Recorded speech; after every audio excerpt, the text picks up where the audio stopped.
નમસ્કાર વિદ્યાર્થી મિત્રો। તો હવે આપણે આજે આગળની થિયરી ભણવાની છે કે જે આપણે આગળના વિડિયો લેક્ચરમાં સોલેનોઇડને સમતુલ્ય ગજિયો ચુંબક ભણેલા અને ત્યારે આપણે પણ વાત કરેલી કે સોલેનોઇડ પરિમિત લંબાઈનો જે સોલેનોઇડ છે એટલે કે ગજિયો ચુંબક પણ પરિમિત લંબાઈનો હોય અને સોલેનોઇડ આપણે વાત કરેલી આગળના પાઠમાં અનંત લંબાઈનો સોલેનોઇડ હોય એટલે લાંબો સોલેનોઇડ હોય અને ટૂંકો સોલેનોઇડ। લાંબો સોલેનોઇડ એટલે આપણે કીધેલું કે તેના બે છેડા ખૂબ જ લાંબા હોય અને ટૂંકો એટલે પરિમિત લંબાઈનો સોલેનોઇડ। તો ગજિયો ચુંબક પણ પરિમિત લંબાઈનો, સોલેનોઇડ પણ પરિમિત લંબાઈનો અને આપણે આગળના વિડિયો લેક્ચરમાં વાત કરેલી કે અક્ષ પર અને વિષુવવૃત્ત રેખા ઉપર આપણે ચુંબકીય ક્ષેત્ર શોધવાનું છે। ગજિયા ચુંબકમાં અને સોલેનોઇડમાં એટલે પરિમિત લંબાઈનો ગજિયો ચુંબક અને પરિમિત લંબાઈના સોલેનોઇડની અક્ષ પર અને વિષુવવૃત્ત રેખા પરના બિંદુએ ઉદ્ભવતું ચુંબકીય ક્ષેત્ર આપણે શોધવાનું છે। ઓકે, આપણે આગળના વિડિયો લેક્ચરમાં પણ વાત કરેલી કે પરિમિત લંબાઈનો સોલેનોઇડ છે, માની લો અહીંયા આગળ। ઓકે, તો આ પરિમિત લંબાઈના સોલેનોઇડને લીધે ઉદ્ભવતું ચુંબકીય ક્ષેત્ર કેવું હોય તેના વિશેની વાત કરેલી। ઓકે, ગજિયા ચુંબક જેવું જ હોય કે કોઈ એક છેડામાંથી દાખલ થાય અને બીજા છેડામાંથી બહાર નીકળે। ખ્યાલ આવ્યો આ વસ્તુમાં? સેમ આપણે અહીંયા આગળ એ જ ઉપયોગ કરવાનો છે। માની લો કે તમને અહીંયા આગળ પરિમિત લંબાઈનો સોલેનોઇડ આપેલો છે। ઓકે, પરિમિત લંબાઈ એટલે કઈ લંબાઈ? તો માપી શકાય તેવી લંબાઈ। એટલે માની લો કે બે છેડા વચ્ચેનું અંતર જસ્ટ તમે ખાલી એવું સ્વીકારી લો કે આ બે છેડા વચ્ચેનું અંતર જે છે એ કેટલું છે, તો કે આપણે કહી દઈએ કે 2L જેટલું છે।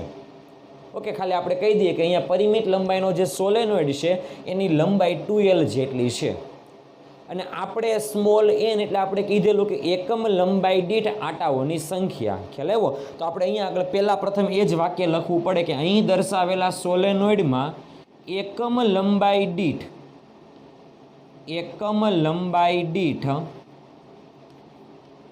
આટાની સંખ્યા સ્મોલ n છે। એકમ લંબાઈ દીઠ આટાઓની સંખ્યા કેટલી છે? સ્મોલ n છે। એટલે 2L લંબાઈમાં આટાઓની સંખ્યા જે છે એને આપણે સ્મોલ n કીધેલી છે। પરંતુ જો આપણે આને સ્મોલ n ઇઝિક્વલ ટુ આપણે આગળના વિડિયો લેક્ચર પ્રમાણે કેપિટલ N ના છેદમાં L લખીએ તો આપણે કહી શકાય કે એકમ લંબાઈ દીઠ આટાઓની સંખ્યા કેટલી છે? તો કે સ્મોલ n જેટલી છે। ઓકે, ચાલો હવે આપણે આગળ વાત કરવાની છે કે આ જે સોલેનોઇડ છે ને એ પરિમિત લંબાઈનો સોલેનોઇડ છે અને આ પરિમિત લંબાઈના સોલેનોઇડને લીધે ઉદ્ભવતા ચુંબકીય ક્ષેત્રની આપણે વાત કરીએ તો માની લો કે આ સોલેનોઇડમાંથી પ્રવાહ આ દિશામાં પસાર થાય છે આમ। એટલે આ સાઈડમાં જે આટા છે ને એમાંથી પ્રવાહ આ નીચે તરફ છે અને પાછળની સાઈડમાં આટાઓ જે છે એમાં પ્રવાહ ઉપર તરફ છે। એટલે જો આપણે આ સોલેનોઇડને લીધે ઉદ્ભવતું ચુંબકીય ક્ષેત્રનું વર્ણન કરવું હોય તો આપણે આંગળીઓને પ્રવાહની દિશામાં વાળવી પડશે। તો આંગળીઓને પ્રવાહની દિશામાં વાળો એટલે અંગૂઠો જે દિશામાં સ્થિર થાય તે દિશામાં ચુંબકીય ક્ષેત્ર હશે। ઓકે, તો આપણે એવું કહી શકાય કે આ જે સોલેનોઇડ છે એ સોલેનોઇડને લીધે ચુંબકીય ક્ષેત્ર જે છે એ આપણે કહીએ તે પ્રમાણે આ સાઈડ હશે। એટલે અહીંયા આગળથી ચુંબકીય ક્ષેત્ર આમ હશે ને પાછું અહીંયા આગળથી દાખલ થતું હશે। ખ્યાલ આવ્યો? એટલે આનું ચુંબકીય ક્ષેત્ર જે છે ને એ આપણે ખાલી આકૃતિ સ્વરૂપે દર્શાવી દઈએ, આવું કંઈક હોય। ચાલો ધ્યાનથી જોજો। ઓકે,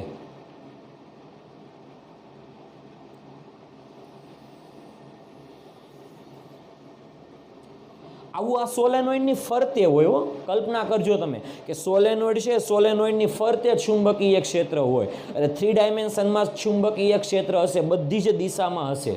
ખ્યાલ આવ્યો? એટલે અહીંયા આગળ જે આપણે આટાઓ છે ને બધા ફરતે હશે એટલે કલ્પના ખાસ કરવાની છે। ઓકે, ચાલો આ રીતે હશે, પરંતુ અહીંયા આકૃતિ જે છે આકૃતિ આપણે 2 ડાયમેન્શનમાં દર્શાવેલી છે।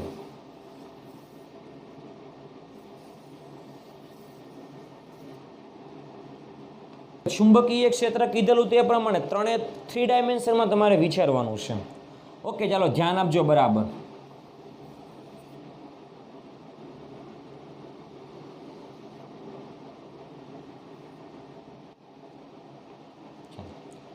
હવે તમે એવી કલ્પના કરો કે આ સોલેનોઇડ જે છે ને એ સોલેનોઇડની અક્ષની તમને કલ્પના કરાવું છું, ખાસ ધ્યાનથી જોજો। આ જે છે ને પીળા આ કલરની લાઈન એ સોલેનોઇડની અક્ષ છે। તમારે આકૃતિ પહેલાં તૈયાર કરી દેવાની છે। ઓકે, આ સોલેનોઇડની અક્ષ છે અને આ અક્ષને લંબ અક્ષ કે જેને કહેવામાં આવે વિષુવવૃત્ત રેખા।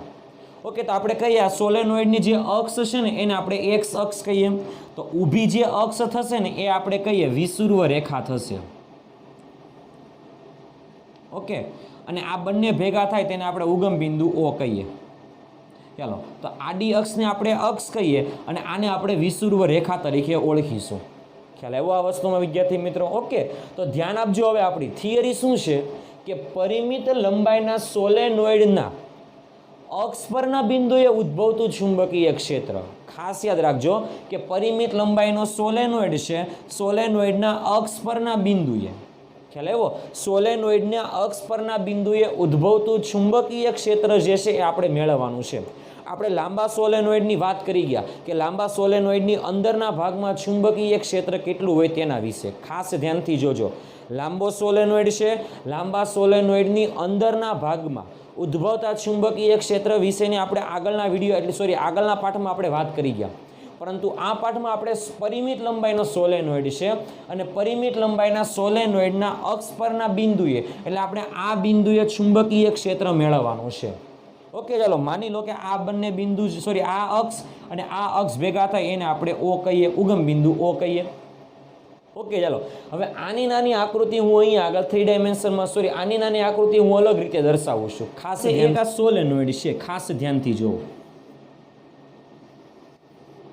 ઓકે, તમને આમાં વધારે આઈડિયા આવશે. જે તમને એનસીઆરટીમાં ટેક્સ્ટ બુકમાં આકૃતિ આપેલી છે ને તે.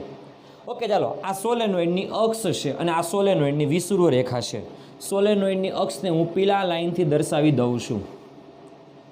ઓકે, ચાલો, અને આને આપણે વિષુવવૃત્ત રેખા કહું છું. આની અંદર ઘણા બધા આટાઓ છે.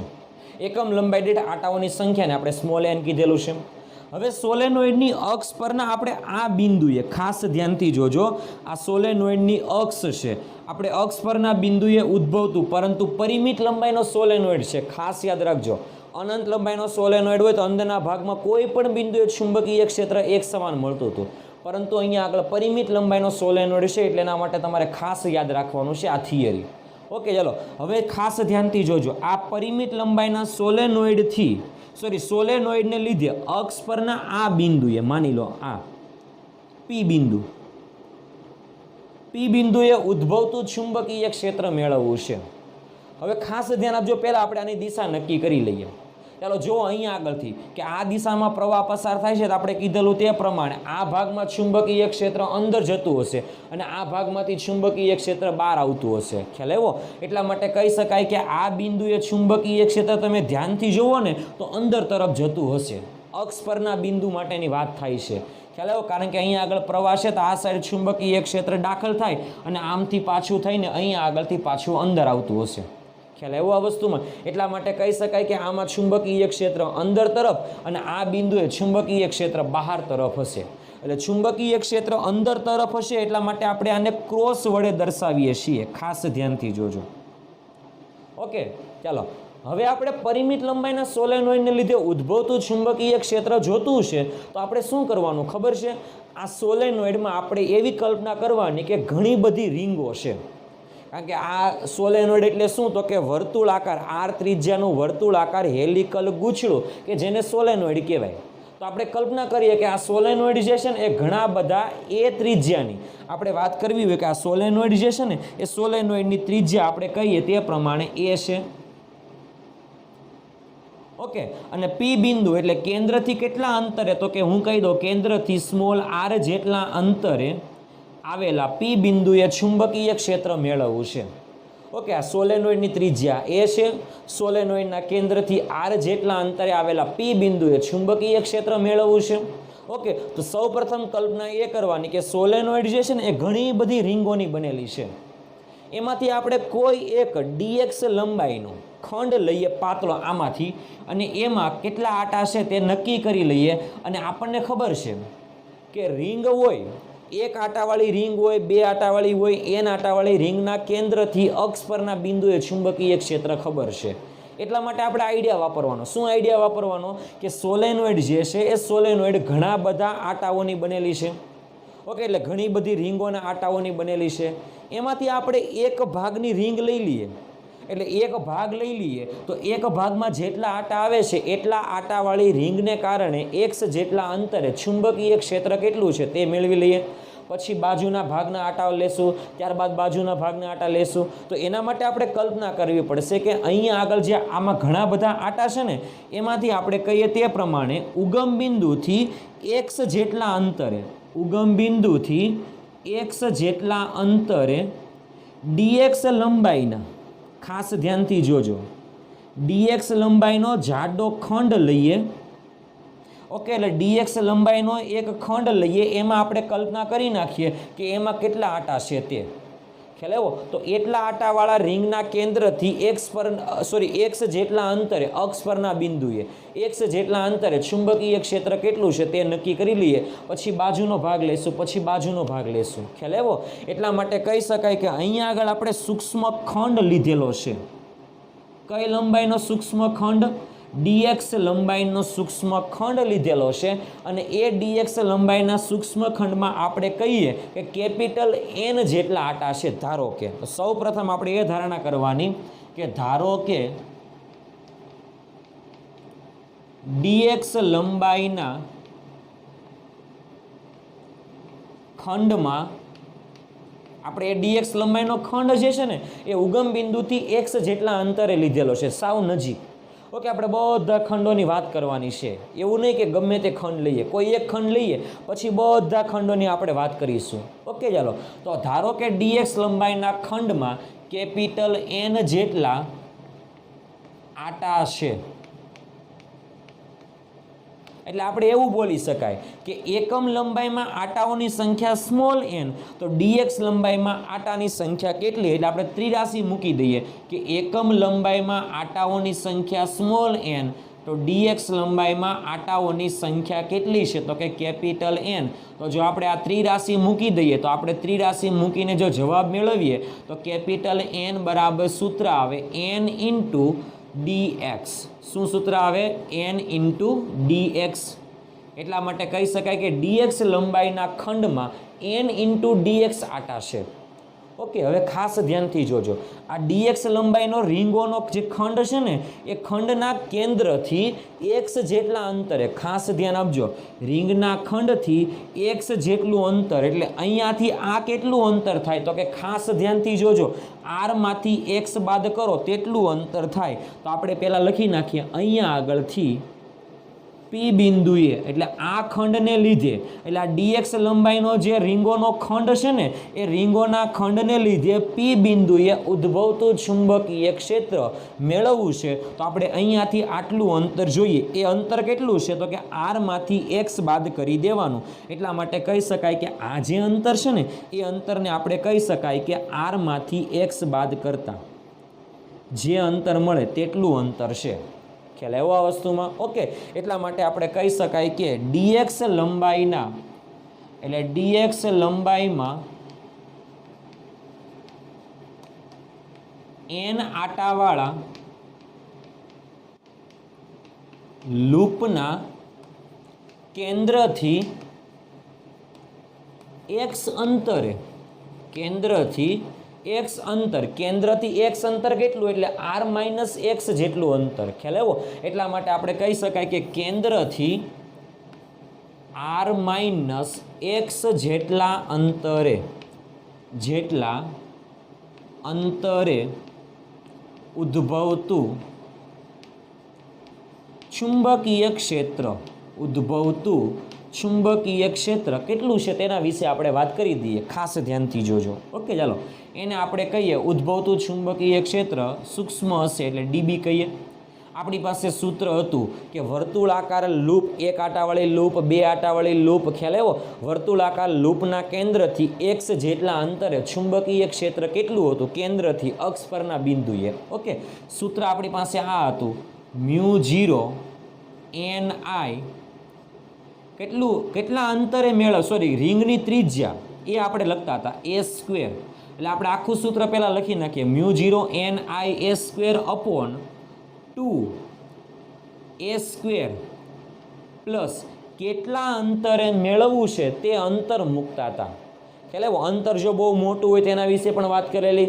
કેન્દ્ર ઉપર મૂકવાનું હોય ત્યારે આપણે અંતરને કહેતા હતા શૂન્ય. કેન્દ્રથી અંતર નથી. અંતર ક્યાં છે? તો કે કેન્દ્ર ઉપર, એટલે x બરાબર આપણે શૂન્ય મૂકતા હતા. પરંતુ અહીંયા આગળ અંતર આપણે મૂકી શકાય r-x, એટલે r-x આખા પદનો સ્ક્વેર, એની કેટલી ઘાત આપણે મૂકતા હતા? તો કે 3/2 જેટલી ઘાત આપણે મૂકતા હતા.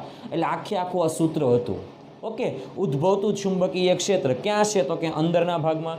આવી બધા ખંડોને કારણે અંદરના ભાગમાં જ મળશે, ખાસ યાદ રાખજો. ઓકે, ચાલો હવે આપણે આગળ વાત કરીએ કે ડીબી જેટલું ચુંબકીય ક્ષેત્ર મળી ગયું. એમાં એનની આપણે વેલ્યુ મૂકી દઈએ સ્મોલ n ઇન્ટુ dx. એટલા માટે આપણું આખું સૂત્ર આવું બનશે, ડીબી બરાબર μ0 small n into dx, small n into dx, I a square upon 2 કૌંસમાં a સ્ક્વેર પ્લસ r-x આખા પદનો સ્ક્વેર, એની 3/2. આવી ગયું ચુંબકીય ક્ષેત્ર.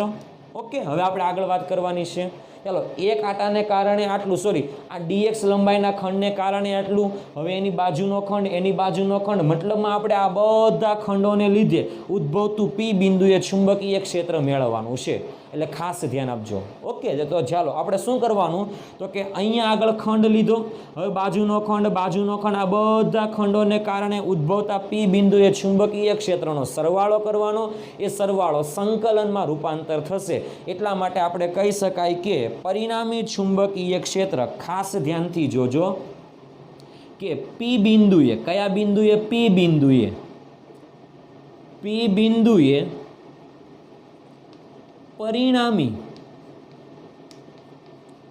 ચુંબકીય ક્ષેત્ર B બરાબર સંકલન dB. આવા નાના ખંડોને કારણે ઉદ્ભવતા ચુંબકીય ક્ષેત્રનો શું કરાવી દેવાનો? સરવાળો શેમાં રૂપાંતર થાય? સંકલનમાં. ઓકે, લિમિટ ક્યાંથી ક્યાં સુધી લેવાની? ખાસ ધ્યાનથી જોજો. શરૂઆતમાં કીધેલી આખા સોલેનોઇડની લંબાઈ કેટલી છે? 2l. એટલે આટલી લંબાઈ l થાય, આટલી લંબાઈ l થાય. પરંતુ અહીંયા ઉગમ બિંદુથી આ સાઈડનું જે અંતર છે એને આપણે ઋણ લઈએ છીએ. એટલા માટે આપણે કહી શકાય કે આ છેડો -l લઈએ અને આ છેડો જો આપણે +l લઈએ તો બે વચ્ચેનું અંતર જે છે ને એ આપણે 2l લખી શકાય. અહીંયા આગળથી આટલું અંતર -l અક્ષ પર અને અહીંયા આગળથી આટલું અંતર +l અક્ષ પર. ઓકે, એટલે આપણે સંકલન ક્યાંથી શરૂ કરવાનું? તો કે -l થી ક્યાં સુધી? +l સુધી. એટલે ખાસ યાદ રાખજો, લિમિટ ક્યાંથી ક્યાં સુધી આવશે? -l થી +l સુધી. ઓકે, આ સૂત્રનો આપણે ઉપયોગ કરવાનો થાય છે, એટલે ખાસ ધ્યાનથી જોજો. આને આપણે સમીકરણ નંબર 1 આપી દઈએ. ઓકે, હવે આ સમીકરણમાં તમે ધ્યાનથી જુઓ. આ સમીકરણને હું હાઇલાઇટ કરી દઉં છું. આ સમીકરણને તમે ધ્યાનથી જુઓ તો આ સમીકરણમાં આપણે શું છે? a અને x. a એટલે રિંગની ત્રિજ્યા અને x એટલે આ અંતર. ખ્યાલ આવ્યો આ વસ્તુમાં? માની લો કે આપણે આના કેન્દ્રથી P બિંદુનું અંતર જે છે એને આપણે r કીધેલું છે. જો આ P બિંદુ બહુ મોટું અંતરે હોય, એટલે ત્રિજ્યાની સરખામણીમાં P બિંદુનું અંતર મોટું હોય અને આ સોલેનોઇડના લંબાઈની સરખામણીમાં P બિંદુનું અંતર બહુ મોટું હોય, એટલા માટે કહી શકાય કે જો, ખાસ યાદ રાખજો કે r very greater than a, એટલે અંતર જે છે એ અંતર ત્રિજ્યા કરતાં બહુ મોટા અંતરે છે અને r very greater than l, અથવા કહી શકાય કે સોલેનોઇડની લંબાઈ કરતાં બહુ મોટા અંતરે છે. એટલા માટે કહી શકાય કે આ જે ટુકડા લઈએ ને આપણે, x અંતરે આટલું અંતર અને x અંતર આટલું અંતર, એટલે l એટલે કે x જ કહી શકાય. ખ્યાલ આવ્યો? અંતર x એટલે આપણે કહી શકાય કે સોલેનોઇડ આ x ક્યાં સુધી લઈ શકાય? l સુધી. અને અહીંયા આગળ x ક્યાં સુધી લઈ શકાય? l સુધી. એટલા માટે કહી શકાય કે r very greater than l બોલો કે r very greater than x બોલો. તો આપણે આ બંને કોન્સેપ્ટનો ઉપયોગ કરવાનો છે કે r very greater than a અને r very greater than x હોય તો આ જે સૂત્ર છે ને, આ સૂત્રમાં આપણે એ સમીકરણ નામ આપી દઈએ. આને સમીકરણ 1 આપી દઈએ અને આને જસ્ટ આપણે સમીકરણ 2 આપી દઈએ. ઓકે, એટલે સમીકરણ નંબર 1માં આરની સાપેક્ષે આ એ અને એક્સને અવગણી શકાય કારણ કે બહુ નાના છે, માટે કહી શકાય કે સમીકરણ એકમાં આરની સાપેક્ષે એક્સ અને સ્મોલ એને અવગણતા તો આ બંને નીકળી જાય, શૂન્ય થઈ ગયું. તો આરનો વર્ગ એની 3/2 એટલે વર્ગમૂળ પણ કેન્સલ થઈ ગયું. એટલા માટે આપણું સમીકરણ ખાસ ધ્યાનથી જોજો, આવું બનશે. ડીબી બરાબર μ0 small n I a square, ખાસ ધ્યાન આપજો, ઇન્ટુ dx ના છેદમાં 2 એ કાઢી નાખો, એક્સ કાઢી નાખો, છેદમાં એ અને એક્સને અવગણવાના, ઉપરના ને નહીં, છેદમાં. ઓકે, અહીંયા આગળ આર વધે, આરનો વર્ગ એની 3/2, તો આ કહી શકાય આરનો વર્ગ એની 3/2, વર્ગમૂળ કેન્સલ એટલે વધશે શું? તો કે ડીબી બરાબર ખાલી આટલું જ વધશે, ખાસ ધ્યાનથી જોજો, μ0 small n I a square dx upon 2r cube. ખ્યાલ આવ્યો? આ ચુંબકીય ક્ષેત્ર છે ડીબી જેટલું. ઓકે, હવે આ સમીકરણની કિંમત સમીકરણ નંબર 2 માં મૂકવાની. ઓકે, આ સમીકરણની કિંમત સમીકરણ નંબર 2 માં મૂકો એટલે આ સમીકરણમાં તમારે -l થી +l સુધી તમારે શું કરવાનું? સંકલન કરો. જે જવાબ મળે એ જવાબ આ પરિમિત લંબાઈના સોલેનોઇડને લીધે અક્ષ પરના P બિંદુએ ચુંબકીય ક્ષેત્ર મળી જશે. ખ્યાલ આવ્યો આ વસ્તુમાં? તો ખાલી કરવાનું શું છે? તો કે આ સમીકરણની કિંમત સમીકરણ નંબર 2 માં મૂકી દેવાની છે અને ત્યારબાદ સંકલન કરવાનું છે. એટલે ફાઇનલ સૂત્ર શું બનશે? ખાસ ધ્યાનથી જોજો. બી બરાબર સંકલન -l થી શરૂ કરવાનું l સુધી, તો -l થી l ડીબી બરાબર સૂત્ર હતું μ0 small n I a square dx upon 2r cube. આ સૂત્ર હતું ને. હવે આમાં જે કોન્સ્ટન્ટ પદ હોય ને એ કોન્સ્ટન્ટ પદને આપણે સંકલનની બહાર લઈ લઈએ. જે સ્ટેપ વધે એનું આપણે સંકલન કરાવીશું. ઓકે, ખાસ ધ્યાનથી જોજો, અહીંયા આગળ રિંગની ત્રિજ્યા બદલાતી નથી, એકમ લંબાઈ દીઠ આટાઓની સંખ્યા પણ નથી બદલાતી, પસાર થતો પ્રવાહ પણ નથી બદલાતો, કેન્દ્રથી આપણે r જેટલા અંતરે મેળવવાનું છે એ અંતર પણ નથી બદલાતું. ખ્યાલ આવ્યો? એટલે કંઈ બદલાતું નથી, એટલે આપણે નવું સ્ટેપ આવું લખી શકાય. ખાસ ધ્યાનથી જોજો.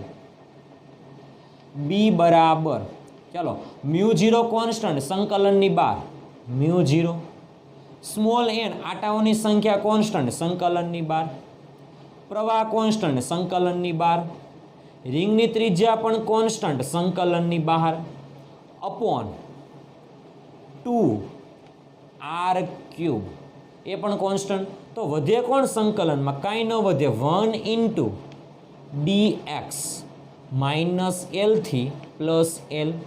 તો આપણે શું કરવાનું? dxની સાપેક્ષે એકનું સંકલન કરાવવાનું. dxની સાપેક્ષે એકનું સંકલન કરાવીએ તો તમારે ગણિતમાં પણ આવી ગયું હશે અને આપણે આગળના ધોરણમાં 11મા ધોરણમાં પણ સંકલન આવેલું ત્યારે શીખવાડેલું. ઓકે, ને પહેલા બીજા પાઠમાં પણ સંકલનના ઉપયોગો હતા ત્યારે પણ શીખવાડેલું કે એકનું સંકલન dxની સાપેક્ષે x થાય. ઓકે, એટલે એકનું સંકલન જે રાશિની સાપેક્ષે કરીએ ને એ રાશિ પોતે મૂકી દેવાની. એટલા માટે આપણું નવું સ્ટેપ બનશે બી બરાબર μ0 small n I a square upon 2 small r cube. Okay, સંકલન 1 ઇન્ટુ dx એટલે શું થશે? તો કે x upper limit l, lower limit -l. હવે આપણે અપર લિમિટમાંથી લોઅર લિમિટ બાદ કરી દેવાની એટલે નવું સૂત્ર મળે બી બરાબર μ0 small n I a square upon 2r cube. ચાલો, upper limit l minus lower limit -l. ખ્યાલ આવ્યો? l માઇનસ -l એટલે માઇનસ પ્લસ, તો l માઇનસ પ્લસ l એટલે l પ્લસ l એટલે 2l થઈ ગયા. એટલા માટે આપણે લખી શકાય, ખાસ ધ્યાનથી જોજો, બી બરાબર μ0 small n I a square. Okay, l plus l એટલે 2l અપોન 2r ક્યુબ. ખાસ ધ્યાનથી જોજો. ઓકે, હવે આપણે આ જે સમીકરણ છે ને આ સમીકરણમાં ઉપર અને નીચે પાઈ વડે ગુણાકાર કરી દઈએ પહેલા. ચાલો, તો આપણે આ સમીકરણમાં ઉપર અને નીચે પાઈ વડે ગુણાકાર કરીએ એટલે આપણું સૂત્ર બને μ0 small n i pi a square કૌંસમાં 2 × l upon 2 pi r cube. Pi વડે ગુણાકાર કર્યો અને ભાગાકાર કરી નાખો. ઓકે, હવે આ સમીકરણને આપણે ગોઠવી દઈએ. ખાસ ધ્યાનથી જોજો. પાઈ a સ્ક્વેર એટલે આ જે સોલેનોઇડ છે ને એ સોલેનોઇડનું ક્ષેત્રફળ, કારણ કે સોલેનોઇડની ત્રિજ્યા a એટલે સોલેનોઇડનું ક્ષેત્રફળ જે છે એ પાઈ r સ્ક્વેર એટલે પાઈ a સ્ક્વેર થશે. અહીંયા r એટલે ત્રિજ્યા, સોલેનોઇડની ત્રિજ્યા a છે એટલે સૂત્ર થશે પાઈ a સ્ક્વેર. હવે ખાસ ધ્યાનથી જોજો, n ઇન્ટુ 2l. પહેલાં આપણે આ સમીકરણને વ્યવસ્થિત રીતે લખી નાખીએ એટલે આપણું સૂત્ર આવું બનશે b બરાબર, ખાસ ધ્યાનથી જોજો, μ0. ઓકે, ચાલો, i પાઈ a સ્ક્વેરને સાથે લખું છું અને આ સ્મોલ n ઇન્ટુ 2l ને સાથે લખું છું અપોન 2 પાઈ સ્મોલ r ક્યુબ થઈ ગયા. ઓકે, પાઈ a સ્ક્વેર એટલે સોલેનોઇડના આડછેદનું ક્ષેત્રફળ. આને આપણે હાઇલાઇટ કરી દઈએ સમીકરણને. ચાલો, પાઈ a સ્ક્વેર એટલે સોલેનોઇડ જે છે એ સોલેનોઇડનું ક્ષેત્રફળ થશે પાઈ a square. n into 2l, ખાસ ધ્યાન આપજો, n ઇન્ટુ 2l એટલે કહી શકાય કે સોલેનોઇડની અંદર આટાઓ. ખાસ ધ્યાન આપજો, આપણે શરૂઆતમાં કીધેલું સ્મોલ n બરાબર એકમ લંબાઈમાં આટાઓની સંખ્યા. સોલેનોઇડમાં આટા કેટલા? 2l. આટાઓની સંખ્યા કેટલી આપણે કહી દઈએ તે પ્રમાણે n ડેશ કહી દઈએ. ચાલો, કારણ કે n એટલે આપણે સંખ્યા લખેલી કે આની અંદર આટાઓની સંખ્યા n છે, પણ અહીંયા આગળ જસ્ટ આપણે સંજ્ઞા લખી દઈએ n ડેશ. એટલા માટે n ડેશને તમે સૂત્રનો કરતા બનાવો ને તો સ્મોલ n ઇન્ટુ 2l થાય. ખ્યાલ આવ્યો? એટલે આ સૂત્ર આધારિત આપણે કહી શકાય કે n ડેશ બરાબર મૂકી શકાય. હવે ખાસ ધ્યાન આપજો, આપણે આગળના વિડીયો લેક્ચરમાં વાત કરેલી ચોથા પાઠમાં કે કોઈ પણ વિદ્યુત પ્રવાહ ધારિત ગૂંછલું છે, એ ગૂંછલામાંથી પસાર થતો પ્રવાહ અને એ ગૂંછલાના ક્ષેત્રફળના ગુણાકારને ગૂંછલાની ડાયપોલ મોમેન્ટ કીધેલી. અહીંયા ગૂંછલાને કહેવામાં આવે સોલેનોઇડ, એટલા માટે સોલેનોઇડની ડાયપોલ મોમેન્ટ જો આપણે લખવી હોય તો આ રીતે લખી શકાય કે સોલેનોઇડની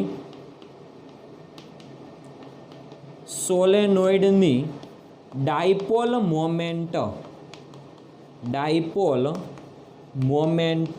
કે જેને આપણે કહી શકાય m ઇઝ ઇક્વલ ટુ, ખાસ ધ્યાનથી પહેલાં સૂત્ર જોજો, સોલેનોઇડની ડાયપોલ મોમેન્ટ એટલે શું? તો કે સોલેનોઇડમાંથી પસાર થતો પ્રવાહ I.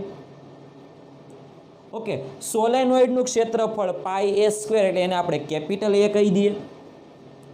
અને સોલેનોઇડમાં ટોટલ આટા કેટલા છે? તો કે n ડેશ છે. જુઓ તો આપણે કહી શકાય કે n ડેશ. ઓકે, અને n ડેશ બરાબર આપણે લખી શકાય n ઇન્ટુ 2l. એટલા માટે આ થઈ ગઈ સોલેનોઇડની શું બની ગઈ? Dipole moment. આ પણ સૂત્ર લખી શકાય અથવા આપણે સૂત્ર આ પણ લખી શકાય, સ્મોલ m બરાબર n ડેશ એટલે n into 2l, n into 2l i. એ એટલે આ સોલેનોઇડનું ક્ષેત્રફળ પાઈ a સ્ક્વેર. એટલે આવું હોય ત્યાં પણ આપણે શું મૂકી શકાય? સોલેનોઇડની ડાયપોલ મોમેન્ટ. ઓકે, તો આપણે એવું કહી શકાય કે પાઈ a સ્ક્વેર એ સોલેનોઇડનું ક્ષેત્રફળ છે. એટલે અહીંયા સાથે સાથે લખી દઈએ સોલેનોઇડનું જે આ ક્ષેત્રફળ થાય ને એને આપણે કેપિટલ A કહી દઈએ, પાઈ a સ્ક્વેર. ઓકે, આ બધી કિંમત આપણે આની અંદર મૂકીએ એટલે આપણને નવું સમીકરણ મળશે. ખાસ ધ્યાનથી જોજો, b બરાબર μ0. ખાસ ધ્યાનથી જોજો, i pi a square n into 2l, i pi a square n into 2l. એમાંથી ખાસ ધ્યાનથી જુઓ, આટલાને કહેવાય કેપિટલ A. એટલા માટે આપણે સાથે સાથે લખીએ છીએ n ઇન્ટુ 2l ને કહેવાય capital N dash, pi a square ને કેપિટલ A અને i ને કહેવામાં આવે પ્રવાહ, એટલે કહી શકાય n dash i capital A upon 2 pi r cube. હવે n ડેશ i એને કહેવાય ડાયપોલ મોમેન્ટ. એટલા માટે આપણું સૂત્ર મળે b બરાબર μ0 m upon 2 pi r cube. Okay, ચાલો હવે આ સમીકરણમાં ઉપર અને નીચે ફરીવાર 2 વડે ગુણાકાર કરી દો. ખાસ ધ્યાન આપજો, કારણ કે આપણે અચળાંક લાવવાનો છે μ0/4π. એટલા માટે આ જે સમીકરણ છે ને, આ સમીકરણમાં ઉપર અને નીચે 2 વડે ગુણાકાર કરીએ એટલે આપણને નવું સમીકરણ મળે. b બરાબર μ0 ઉપર 2 વડે ગુણાકાર કરીએ એટલે 2m અપોન નીચે 2 વડે ગુણાકાર કરીએ એટલે 4π r³. ઓકે, 2 2 કેન્સલ એટલે આવી ગયું ઉપરનું સ્ટેપ. એટલે આ આપણને ચુંબકીય ક્ષેત્ર મળેલું છે, પણ કોનું? તો કે સોલેનોઇડની અક્ષ પરના બિંદુએ, સોલેનોઇડનું અક્ષ પરના બિંદુએ. પરંતુ પરિમિત લંબાઈનો સોલેનોઇડ હોય અને પરિમિત લંબાઈના સોલેનોઇડના કેન્દ્રથી મોટા અંતરે r જેટલા અંતર, પણ આ અંતર છે ને એ મોટા અંતર માટે છે, કારણ કે આપણે આગળ જે થિયરી ભણાવેલી હમણાં જ એમાં આપણે કન્ડિશન કરેલી કે r બહુ મોટું હોય તો. ખ્યાલ આવ્યો આ વસ્તુમાં વિદ્યાર્થી મિત્રો? ઓકે, જે આપણે આગળના પાઠમાં, પહેલા પાઠમાં ડાયપોલને લીધે અક્ષ પર અને વિષુવવૃત્ત રેખા પરના ખૂબ જ મોટા અંતરે આવેલા બિંદુએ વિદ્યુત ક્ષેત્ર કેટલું છે એનું સૂત્ર આપણે સાબિત કરેલું. સેમ એના જેવું જ સૂત્ર છે, આ સૂત્રની સરખામણી ત્યાં પણ આપણે કરીશું, એટલે એ સૂત્ર સાથે પણ કરીશું. પણ જસ્ટ આપણે અત્યારે યાદ રાખવાનું છે કે μ0/4π 2m/r³. જ્યાં r એટલે શું? તો કે અહીંયા આગળ સોલેનોઇડ જે છે ને એ સોલેનોઇડના કેન્દ્રથી r જેટલા અંતર, અને જે અંતરે આપણે ચુંબકીય ક્ષેત્ર મેળવવું છે તે અંતરે ચુંબકીય ક્ષેત્ર. એટલા માટે આપણે આ સૂત્ર જે છે ને એ સૂત્ર કહી શકાય કે સોલેનોઇડની અક્ષ પરના ખૂબ જ મોટા અંતરે, ખૂબ જ મોટા અંતરે ઉદ્ભવતું ચુંબકીય ક્ષેત્ર. ખ્યાલ આવ્યો આ વસ્તુમાં વિદ્યાર્થી મિત્રો? પરંતુ અક્ષ પરના બિંદુએ, કયા બિંદુએ? અક્ષ પરના બિંદુએ ઉદ્ભવતા ચુંબકીય ક્ષેત્રનું સૂત્ર છે μ0/4π 2m/r³. જ્યાં r એટલે શું? તો કે આ પરિમિત લંબાઈનો સોલેનોઇડ છે ને એ પરિમિત લંબાઈના સોલેનોઇડના કેન્દ્રથી, એટલે કે અક્ષ પરના બિંદુ પરના કોઈ પણ બિંદુએ મેળવવાનું અંતર છે. એટલે આ r એટલે અંતર છે, ખાસ યાદ રાખજો. ઓકે, એટલે આપણે એવું કહી શકાય કે સોલેનોઇડના અક્ષ પરના બિંદુએ ઉદ્ભવતું ચુંબકીય ક્ષેત્ર એ અંતરના ઘનના વ્યસ્ત પ્રમાણમાં છે. આ વસ્તુ તમારે યાદ રાખવાની છે. ઓકે, તો આપણે સોલેનોઇડની અક્ષ પરના બિંદુએ ઉદ્ભવતું ચુંબકીય ક્ષેત્ર મેળવી ગયા. ફરી એકવાર આપણે ટૂંકમાં આકૃતિ દોરી નાખીએ. માની લો કે આ સોલેનોઇડ છે, પરિમિત લંબાઈનું સોલેનોઇડ છે, ખાસ એ ધ્યાનથી જોજો. ઓકે, ચાલો આ પરિમિત લંબાઈના સોલેનોઇડને આપણે કહીએ તે પ્રમાણે આને આપણે અક્ષ કહી દઈએ. તો આ જે થાય ને એ વિષુવવૃત્ત રેખા થાય. ઓકે, ચાલો અક્ષ પરના બિંદુએ ઉદ્ભવતું ચુંબકીય ક્ષેત્ર આપણે નક્કી કરેલું પરિમિત લંબાઈના. ઓકે, કેન્દ્રથી આપણે અહીંયા આગળથી r જેટલા અંતરે મેળવવું છે. આ બિંદુએ P બિંદુએ, એટલે અક્ષ પરનું બિંદુ થાય. અક્ષ પરના બિંદુએ ઉદ્ભવતું ચુંબકીય ક્ષેત્ર મેળવવું છે એ આપણું સૂત્ર હતું કે અક્ષ પરના બિંદુએ B અક્ષ, પરંતુ સોલેનોઇડને લીધે છે તો અક્ષ પરના બિંદુએ ચુંબકીય ક્ષેત્ર μ0/4π 2m/r³ અનુસાર મળે છે. ઓકે, કેટલું મળે છે? 2m/r³ અનુસાર મળે છે. જ્યાં અહીંયા આગળ m એટલે ડાયપોલ મોમેન્ટ છે. જો સોલેનોઇડ હોય તો સોલેનોઇડની ડાયપોલ મોમેન્ટ લખવાની, અને આપણે ગજ્યો ચુંબક હોય અને ગજિયા ચુંબકના અક્ષ પરના બિંદુએ જો ચુંબકીય ક્ષેત્ર મેળવવું હોય તો ગજિયા ચુંબકની ડાયપોલ મોમેન્ટ લખવાની. ઓકે, તો અહીંયા આગળ કહી શકાય કે જો m એટલે સોલેનોઇડ હોય તો સોલેનોઇડ માટે જો આપણે અક્ષ પરના બિંદુએ ચુંબકીય ક્ષેત્ર મેળવવું હોય તો અહીંયા આગળ કહી શકાય કે સોલેનોઇડ માટે જો મેળવવું હોય તો m બરાબર સોલેનોઇડની ડાયપોલ મોમેન્ટ. સોલેનોઇડની ડાયપોલ મોમેન્ટ. પરંતુ જો આપણે અહીંયા આગળ આ જ સૂત્ર ગજિયા ચુંબકને કારણે મેળવવું હોય અક્ષ પરના બિંદુએ, એટલે ગજિયા ચુંબકને લીધે અક્ષ પરના બિંદુએ ચુંબકીય ક્ષેત્ર કેટલું છે એ મેળવવું હોય, એટલા માટે આપણે બીજો મુદ્દો લખી શકાય કે સોલેનોઇડ માટે આટલું છે, પરંતુ ગજિયા ચુંબક માટે જો આપણે વાત કરવી હોય તો આપણે કહી શકાય કે ગજિયા ચુંબકની ડાયપોલ મોમેન્ટ ઓકે, જે આપણે ગજિયા ચુંબકની ડાયપોલ મોમેન્ટ કેટલી છે એ આપણે આગળના વિડીયો લેક્ચરમાં ગજિયા ચુંબકનું ધ્રુવમાન અને ગજિયા ચુંબકની ડાયપોલ મોમેન્ટ ભણીશું, એના આધારિત તમને ખબર પડશે. ઓકે, એ સૂત્ર આપણે સાબિત કરી લઈએ, ત્યારબાદ આપણે આ જ સૂત્રમાં એમ છે એ ડાયપોલ મોમેન્ટ જો ગજિયા ચુંબકનું ચુંબકીય ક્ષેત્ર અક્ષ પરના બિંદુએ મેળવવું હોય તો અહીંયા આગળ એમ એટલે ગજિયા ચુંબકની ડાયપોલ મોમેન્ટ મૂકવાની, જો સોલેનોઇડને કારણે મેળવવું હોય તો સોલેનોઇડની ડાયપોલ મોમેન્ટનું સૂત્ર મૂકી શકાય. ખ્યાલ એવો આ વસ્તુમાં, કારણ કે ગજિયા ચુંબકનું ચુંબકીય ક્ષેત્ર જેવા પ્રકારનું છે એવા જ પ્રકારનું સોલેનોઇડનું ચુંબકીય ક્ષેત્ર છે, એટલે બંનેના સૂત્ર એક સરખા છે. ઓકે, અહીંયા આગળ આપણે વાત કરી શકાય કે અક્ષ પરના બિંદુ માટે ચુંબકીય ક્ષેત્ર એ અંતરના ઘનના વ્યસ્ત પ્રમાણમાં છે. અંતરના ઘનના કેવા પ્રમાણમાં છે? વ્યસ્ત પ્રમાણમાં છે, એટલે આ મુદ્દાને તમારે ખાસ તૈયાર કરવાનો છે.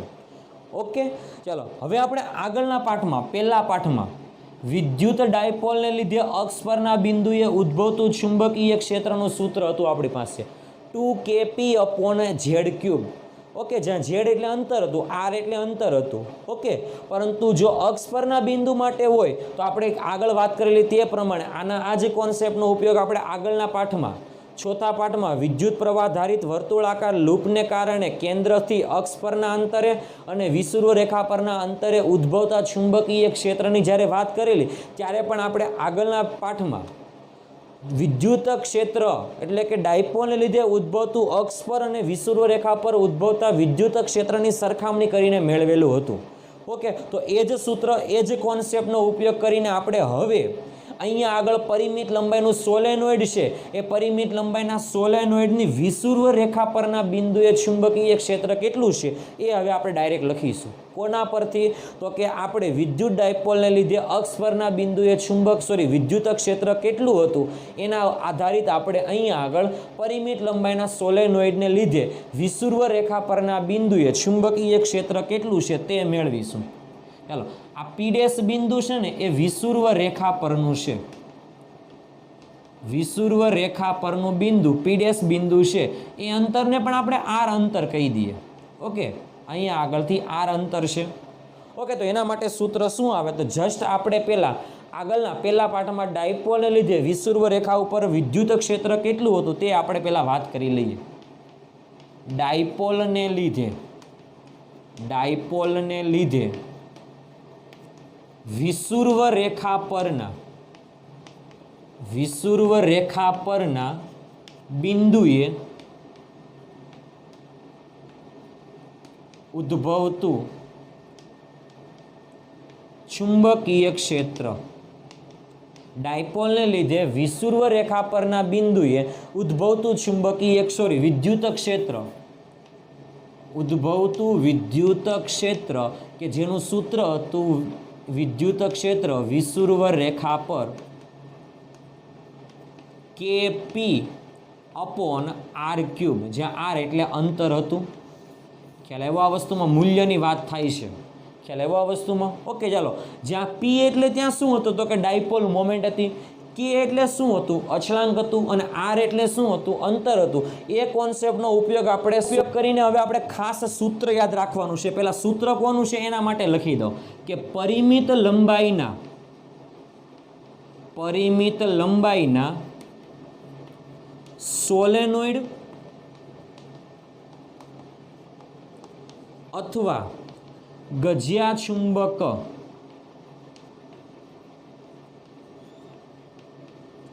સોલેનોઇડ અથવા ગજિયા ચુંબકની વિષુવવૃત્ત રેખા, ખાસ યાદ રાખજો કઈ રેખા?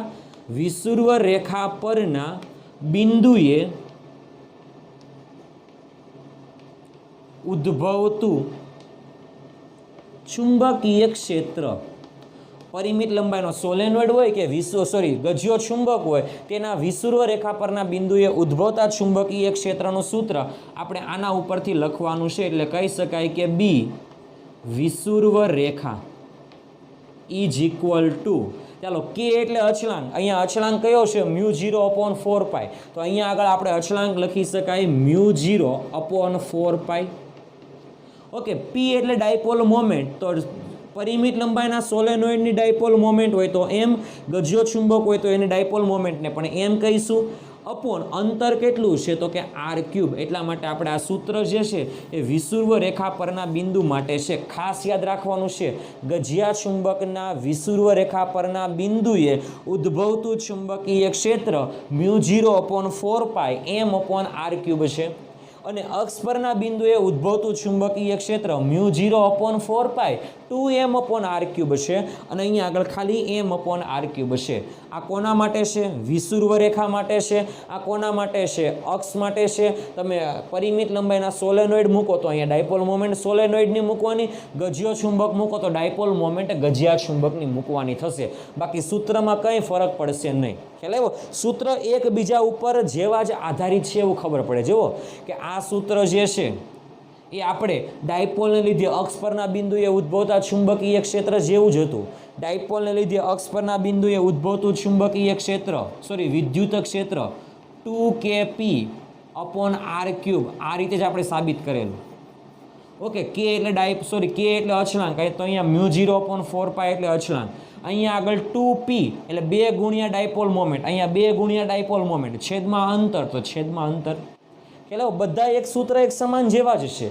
એટલે બધા સૂત્ર ખાસ યાદ રાખવાનું છે, કોના માટે કયું સૂત્ર લાગુ પડે તે. પરંતુ સોલેનોઇડના અક્ષ પરના બિંદુએ, વિષુવવૃત્ત રેખા પરના બિંદુએ, ગજિયા ચુંબકના અક્ષ પરના બિંદુએ અને વિષુવવૃત્ત રેખા પરના બિંદુએ ઉદ્ભવતા ચુંબકીય ક્ષેત્રનું સૂત્ર આપણે ખાસ જરૂર પડશે. એટલે બંને સૂત્ર આપણે યાદ રાખવાના છે. ઓકે, ચાલો આપણે ગજિયા ચુંબકને લીધે ઉદ્ભવતા ચુંબકીય ક્ષેત્રની વાત કરીએ. લો કે આ ગજિયો ચુંબક છે. ઓકે, આનો N ધ્રુવ અને આ S ધ્રુવ. N માંથી ક્ષેત્ર રેખાઓ બહાર નીકળે આ રીતે. જો આપણે વાત કરવી હોય તો N માંથી ક્ષેત્ર રેખાઓ બહાર નીકળે, S માં દાખલ થાય આ રીતે.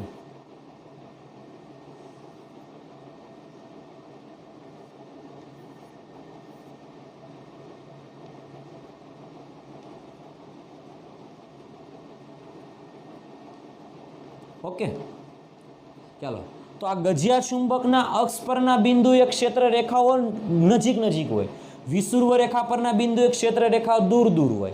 એટલા માટે આપણે અહીંયા આગળથી પણ આઈડિયા વાપરી શકાય કે અક્ષ પરના બિંદુએ આટલા અંતરે, અક્ષ પરના બિંદુએ જેટલું ચુંબકીય ક્ષેત્ર હોય ને એટલા જ અંતરે અહીંયા આગળ વિષુવવૃત્ત રેખા પરના બિંદુએ ક્ષેત્ર એટલું ન હોય, એના કરતાં ઓછું હોય. કેમ? અહીંયા આગળ ક્ષેત્ર રેખાઓ વધારે નજીક, અહીંયા આગળ ક્ષેત્ર રેખાઓ છૂટી.